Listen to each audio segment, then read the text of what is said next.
How's it going, Total Forest TV? My name is Jack and welcome to my preview for the Blackpool game taking place at Bloomfield Road. Now, this game has been eagerly anticipated, obviously, given the fact that it has just been an international break and no Forest matches last weekend. Last game we did play was that FA Cup game against Liverpool. I think it's one that a lot of Forest fans, including myself, have been looking forward to. I don't mind the international break. I know there's a lot of club fans that don't really rate it, but I don't mind seeing England play. I don't mind. I love the World Cup, I love the Euros and everything like that. So I don't mind watching England for a week or whatever to get an insight into what might sort of be going on at the World Cup into our squad and stuff. But a lot of fans and me included, obviously, with the way the Forest are going on at the moment, we're really excited to see how Forest are going to play. How we're going to bounce back from that loss against Liverpool. Whether there's going to be any players who were injured pre the international break are going to be back. I know that Grabham, the reports on him being back in training, and Cooper's really happy with the way that he's developing and the sharpness that he's showing. I don't think he'll get any game time. I think it still might be a little bit too quick, but we'll just have to wait and see on that one. I don't know how close he is or anything like that. So, from what Cooper said, he sounds quite pleased with the progress he's making, but whether or not that means he will be playing or even on the bench tomorrow or today, I don't know. I really don't know. But, Blackpool, our opponents, fantastic performance from them in the Championship this season. Critchley has done an absolutely superb job with what he's done at Blackpool. They came up via the playoffs, and usually that team that kind of come to the Championship from the League One playoffs tend to struggle a little bit. You look at last season, Wickham struggled. They're that sort of team that they're the third. Not the third best team, because that'll be the team that finish in third place. But they're the team that, they're not in the top two in the league. They're the best of the rest, I guess you could say. And the playoffs is sort of a lottery. Any team can make it out of the playoffs on any given season. So, sometimes you kind of expect them to struggle a little bit because maybe they haven't had the sort of level of performances throughout the season to be in that top two, meaning they didn't quite make it. But you got to look at the way that they've been this season. Defensively, they've been really, really good. And then going forward, they've been quite exciting. Obviously, Josh Bowler out on the wing, a player that we really wanted. I know Bournemouth wanted him. A couple of other clubs are interested. A really tricky player, someone that's really good on the ball. Quite reminiscent of a Jack Grealish in terms of the style that he shows on the ball and how he I think he wears the low socks and stuff like that. He was obviously one that was wanted by quite a few teams and a player that we're going to have to keep an eye on because I think he's very exciting and a real handful. And it'll be interesting to see who he plays up against. He's been playing on the right-hand side predominantly for Blackpool, and it'll be interesting to see whether it will be Richie Laryea, who just recently got qualification to the World Cup with Canada and was playing a big part in that. Playing at that left wing back. Not quite sure on the sort of system that they go with in the Canada national team, but he's been playing on that left hand side, and he looks pretty decent from the clips you see on Twitter. But obviously, I could look decent from clips on Twitter. It's not hard to make yourself look good. But this obviously was from a game, and it was quite a marauding one that he went on down the left hand side. He was quite penetrative and powerful with his run, and did well in terms of an action to create a goal. I don't think it was an assist. I think it was like the pre-assist or something like that.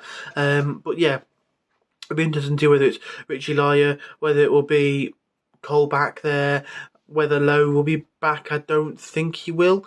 So I'm expecting it to be one of the two out of Laryea and Cole back, but we'll have to see how that one goes. I expect it'll be Cole back, but I'd like to see Laryea play. I'd be quite interested to see what he can offer. He looks quite decent, like I say, from international duty and from clips that we've seen before that he when he was playing over in the MLS. So it'll be interesting to see what he can offer. I'd like to see Cooper give him a go. Obviously, he's got his reasons why he hasn't yet, but I'd love to see him do that. I think it'll be really interesting to see how it pans out, But yeah, I mean, the other positions in defence are going to be a bit of a question mark as well, with Cook and Cook and McKenna. Why is it Cooper? I don't know. Cook and McKenna both being out.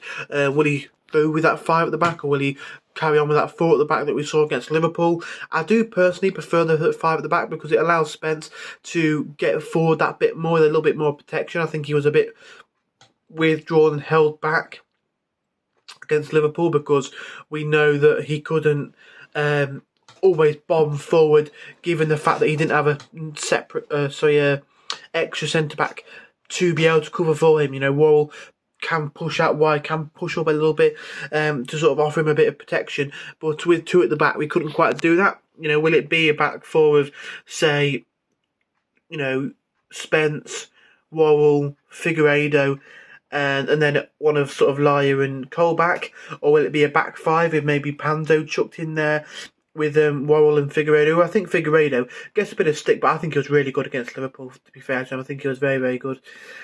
And, you know, we're going to see sort of a Panzo there, MB I'm not sure, but we'll have to wait and see. I think it's really, you know, it was good that we had the international break because it allowed a game week where we didn't have to worry about not having them there, and an extra week for them to recover, which I think is important. But yeah, really excited for this one. I think you know, Jordan Gabriel coming back to play against us, academy graduate.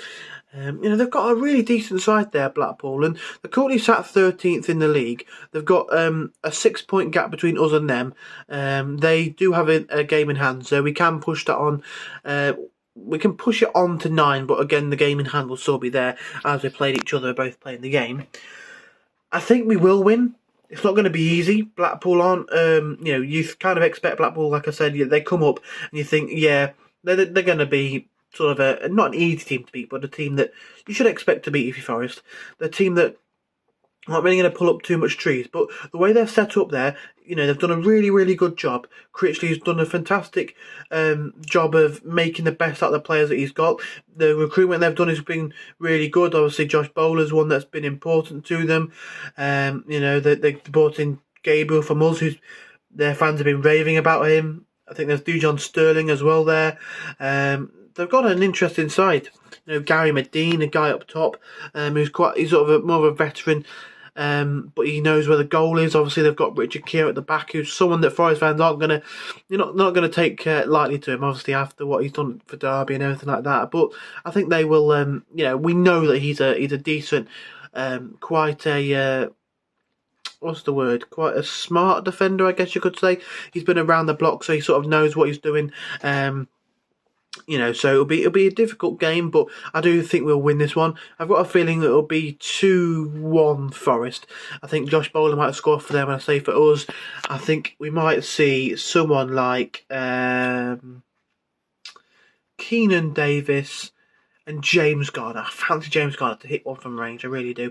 I think he's absolutely fantastic. And there was a report that came out. I'm not sure exactly how true it is, but there's talks that Manchester United might be happy to let Garner go. And if we go up, we'll probably be the club for him to go to. I know Newcastle were interested. I think Everton, maybe Leeds as well. So we'll have to fight off the competition. But he's happy here, and if we can get up and we have the money, I don't think there'll be much reason for him not to come. He's happy here. He knows Coop, he knows the boys, and he's really done really well this season. And you know, it's a huge opportunity for him to establish himself as a first team regular in a club that's his own, which could then build that foundation to push on. I do believe he probably has the quality to play for United, so why they'd let him go, I don't know. But if we can get him, I'll be absolutely delighted. But yeah, start the first of a really important one of games. I think there's 10 league games to go. Hopefully we'll have 3 more games after that with the 2 playoff semi-final legs and then the final. But we'll have to wait and see. Massive run into the end of the season with the games we've got in hand and everything like that. I can't wait to see how it pans out.